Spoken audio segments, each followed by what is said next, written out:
Usually, when I read, I always begin with this same poem all the time, and I'm sure some of you here have heard it before. But I always feel that it's important for people to get to know me, who I am, and how I write, that they always hear this poem first. I call it my love letter to the world, and it's aptly titled Fuck You.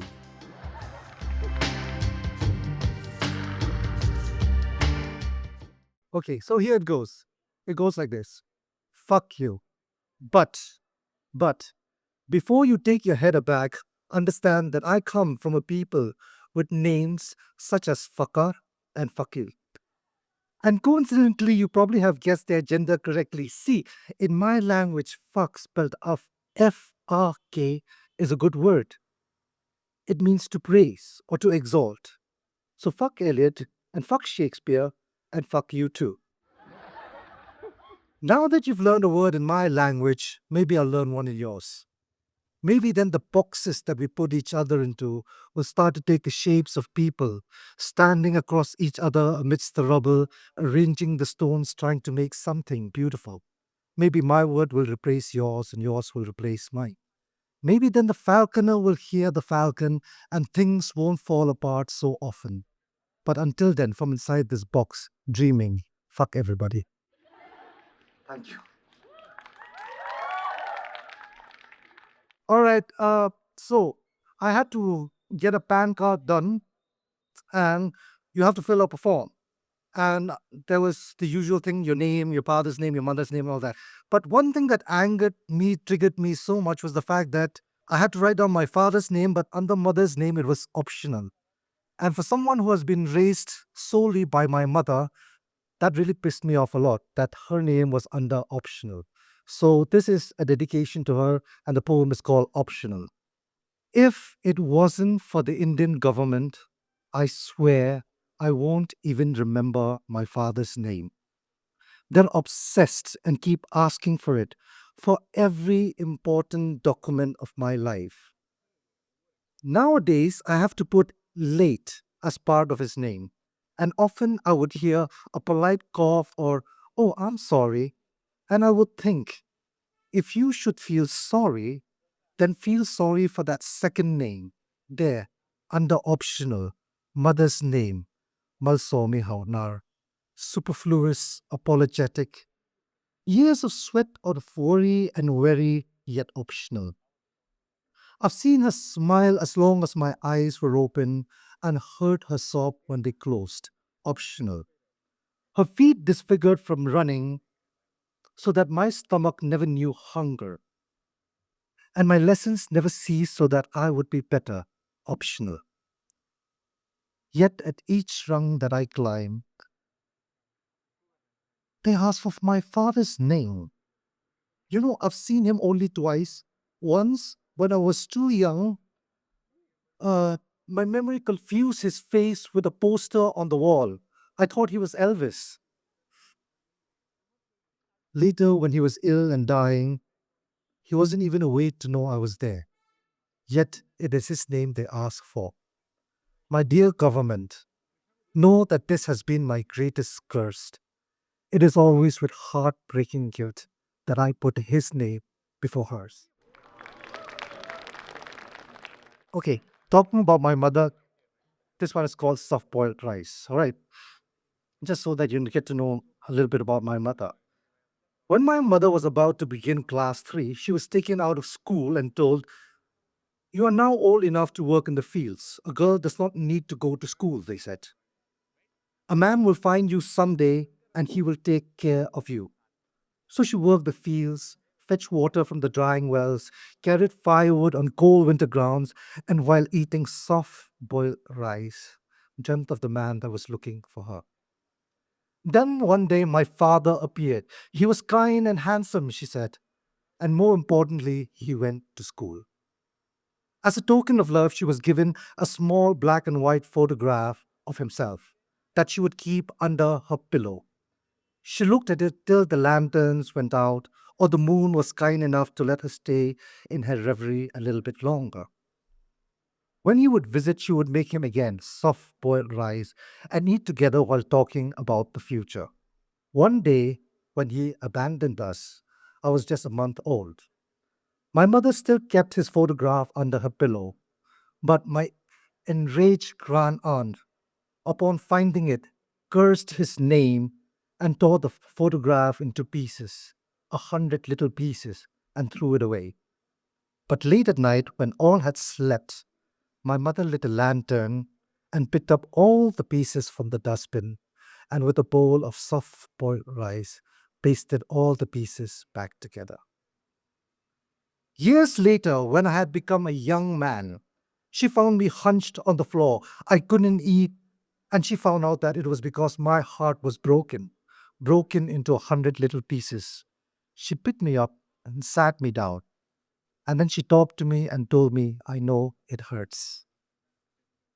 She put a hand on my head and offered to God a prayer, and then she disappeared into the kitchen and reappeared with a bowl of soft boiled rice.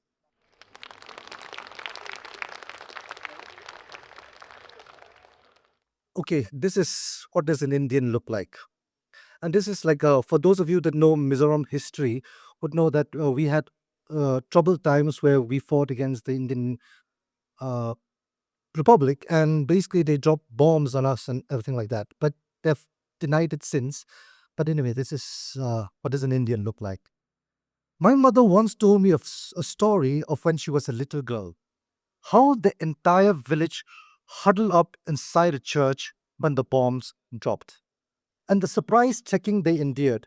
My grandmother would pick up my mother and put her on her back, praying that they do not rape mothers and children. For the young men, though, like my uncle, there was no escape. They were lined up, hung upside down, and whipped like dogs. Their brothers ran into the forest with bullets chasing them. Like most mothers, she has not repeated the story, preferring to forget. Scars are scars. Digging at them won't make them disappear. Now there has been amnesty since, an uneasy peace. The young men who survived have now died, but they rest uneasily in their graves, still awaiting their brothers whose corpses are yet to be found. Their spirits seethe in a stepmother's denial. See, their sons still run, their daughters are still afraid, because you may outrun a bullet, but you cannot outrun prejudice, ignorance, and bigotry. The war rages on. So the question is, what does an Indian look like? An Indian looks like you, an Indian looks like me. Okay, this one is called Dear Brook, for a friend of mine who has now moved to New Zealand. Dear Baruch, I have often tried to imagine the sunsets that you've described.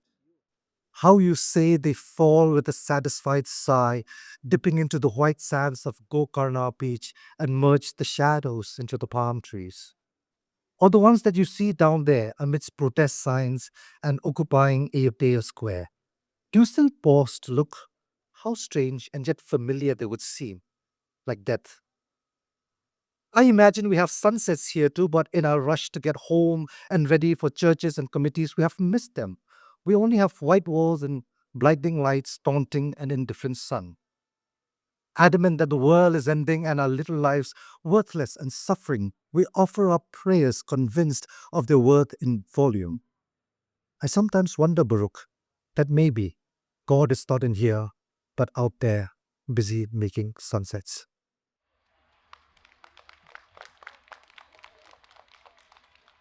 All right. For my last piece, this is called Chero.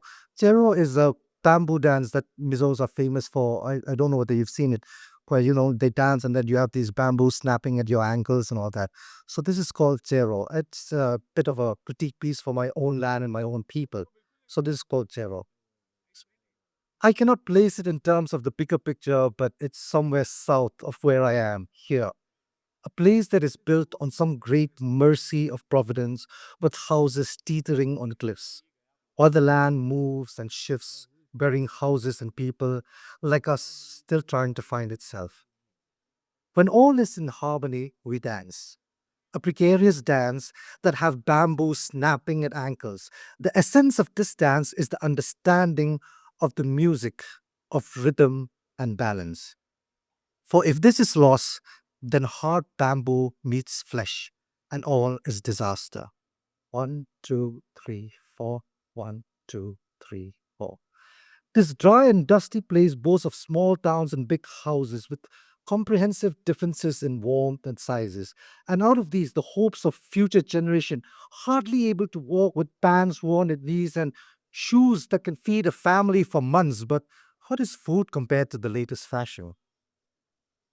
Subbing identity for brands, we know the hip phrases and the gestures of hands. We tumble out of bed in drips. The hits are on our lips. Young, dumb, and bro, young, dumb, and bro. We hear, but we do not listen. One, two, three, four. One, two, three, four. Now, we also have our share of democracy's champions, the politicians, who in years of elections give huge contributions to charities and churches. For votes, mind you, not salvation. Then the righteous elders that go home to ignored wives and children and illegitimate grandchildren that sit around a family for a perfect family portrait and pray to a God that does not live within them. We also have our revivals as the crowd grow in throngs to see the magic show. The blind see, the deaf hear, the dumb speak. The children see visions of angels and demons, slowly convincing ourselves of strength in our shaky faith. Multitudes would bow in awe at the spectacle. But if in a single raindrop or a humming insect you do not see the miracle, then you do not see God. One, two, three, four. One, two, three, four. Now, a word of praise for our ingenuity. See, we do not have liquor here, it's a dry state. But we find inventive ways to get high of household appliances and medicines. Turn those meant to fix meant for a fix. And Zama, poor Zama, he's hanging on a shoestring. His relief from pain became his pain. The diluted blood in his veins ran cold. And in the songs of mourning and accompanying drums, mother would cry, "It's my fault." A stoic father would whisper, "It's my fault." And in the corner of each isolated spot, they would discover repentance, regain the rhythm to the dance. But Zama, poor Zama, he is dead.